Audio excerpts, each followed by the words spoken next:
पूरे हरियाणा में हर जिले पे मेरा वर्कर है।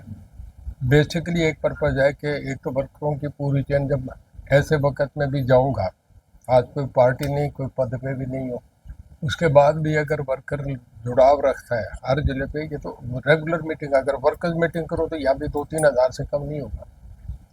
तो हर जिले पे अगर 1500-2000 आता है तो हमारी एक बहुत बढ़िया टीम खड़ी है जो सदा से 20-30 साल से मेरे साथ है।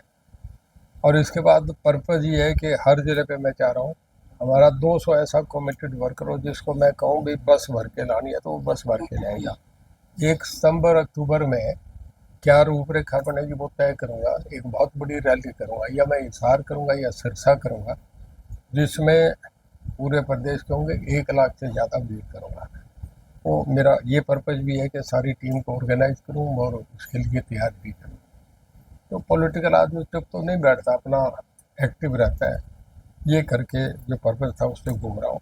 आपने जो कोई पूछ रहा हूँ मेरे से पूछ। रैली का क्या मकसद है? क्या कोई नई पार्टी बनाने जा रहे हैं? क्या किसी पार्टी में देखिए, दोबारा ये वर्कर तय करेंगे। वर्कर से पूछूंगा क्या करना चाहिए। मैं अकेला आदमी तो कुछ नहीं करूँगा ना, जो लाख की भीड़ करेगी वही करेगा। सब मैंडेट तो उन्हीं से लेना होता है।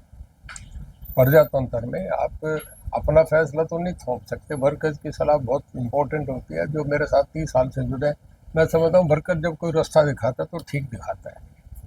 यानी कि संभावना है कि आप लोग नई पार्टी नहीं, ऐसा मैं अभी कुछ नहीं कहूँगा।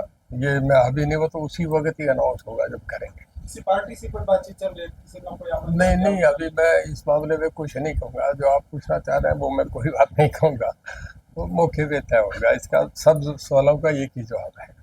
जैसे सर, आप बिजली मंत्री रह रहे हैं और लगातार जिसके बिजली के रेट बढ़े हैं, विपक्ष ने भी काफी पहले प्रदर्शन किया, कैसे देखते हैं आप? देखिए, हरियाणा बहुत बढ़िया परफॉर्म कर रहा था। मैं प्रेसिडेंट से अवार्डेड था, नंबर 2 पे थे। बिजली के मामले में हमारा लाइन लॉस सबसे कम था और बहुत बढ़िया बिजली की व्यवस्था तो तब से सेट करी, अब भी बहुत बढ़िया चली है। मेरे से पहले ये महकमा मनोहर लाल जी पे था 5 साल, उन्होंने भी बहुत इम्प्रूवमेंट करी। उसके बाद मेरे पे आया तो बहुत अच्छा रहा। अब हमारे विद साहब हैं अच्छे, और मेरे तो साथ मिनिस्टर रहे हैं, मेरे ख्याल में ठीक ठाक काम कर रहे हैं। बाकी अब रेट तो देखिए अब बढ़ाए हैं। मेरे तब पिछले 8 साल में बिजली के रेट नहीं बढ़े थे।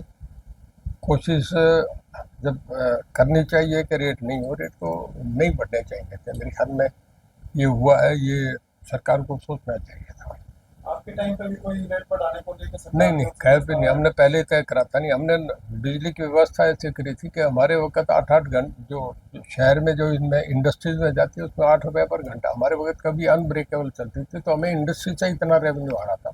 बहुत जन जो डिपार्टमेंट 4,000 करोड़ घाटे में था, वो 2700 करोड़ रुपये प्रॉफिट में आया था। कोई पब्लिक अंडर सेक्टर अगर प्रॉफिट में है तो उसका बहुत बड़ा नई अचीवमेंट होती है। इसी करके मुझे अवार्ड मिला था। कॉस्ट की बात करें, जब आप बिजली मंत्री थे और प्रेजेंट की, कितना डिफरेंस देखते हैं अभी पार्टी में? देखिए, मैं ये तो नहीं कहूँगा क्योंकि मेरे भी वो साथ दोस्त रहे हैं, मेरे मित्र हैं, वो भी ठीक चला रहे हैं। टीम तो ऑफिसर की वही है। पर थोड़ा सा मैं रेगुलर, आप देखते हैं कि मैं यहाँ आप ये आपका जो blue bird, blue bird. Blue bird blue bird में मैं रेगुलर हर महीने मीटिंग देता था। सारे अधिकारी यहाँ करते थे, ऐसे करना देता था, फरीदाबाद देता था, रिव्यू करता था। डिपार्टमेंट इतना है, इतने जेई लाइन नहीं लेते, लाइन पे नहीं आते। थोड़ा सा इनको रखना तो पड़ता है। मुझे सपोर्ट भी बहुत करा, बहुत कोऑपरेशन मिला। पर मैं थोड़ा सा मेरे मामले में सख्त भी रहा। मैंने जब जरूरत पड़ी तो एक्शन भी करे, इस करके पावर की पोजीशन बहुत बढ़िया थी। आपके समय में अधिकारियों को एक डर रहता था कि 5 तारीख को मीटिंग करेंगे, कोई शिकायत लेके आएगा, तुरंत समाधान होगा। लेकिन अब लोग शिकायतें कर रहे हैं, फोन तक नहीं उठ रहे। देखिए, मीडिया से मैं सुन रहा हूँ, क्या है ये तो आप जाने, मुझे नहीं जानकारी कि अब सुनते हैं या नहीं सुनते। पर मैं तो खुला दरबार लगाता था, यहाँ सामने सब अधिकारी खड़े होते थे। मेनली शिकायत बिजली से आती थी, सर, आप कह रहे हैं कि जिसका क्योंकि मैं डिपार्टमेंट भी मेरे पास था, ऑफिसर भी बैठते, 90% प्रॉब्लम सोल्व हो जाती है। कई बार अधिकारी का ये होता है कि वो सीरियस नहीं होते, उन्हें एक आधा फ़ोन पे तो वो समझते हैं कि करना है, फिर दूसरी बात है तो फिर वो समझते हैं कि अब करना पड़ेगा। तो हमारे वक्त ये था कि कह दिया तो एक ही बात में काम होता था। अपना अपना स्टाइल तरीका होता है।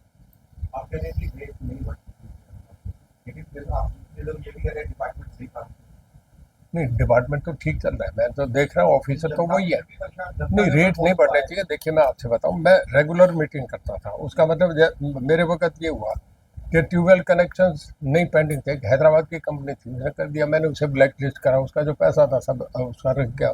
नए टेंडर दिए, फिर उसके बाद मैं करता था, रिपोर्ट लेता था, कौन ठेकेदार नहीं करेगा उसे ब्लैक लिस्ट करो। तो वो एक डर था, डर करके लोगों ने करा। सब ट्यूबवेल सबसे मैक्सिमम लगे उसको ट्यूबवेल।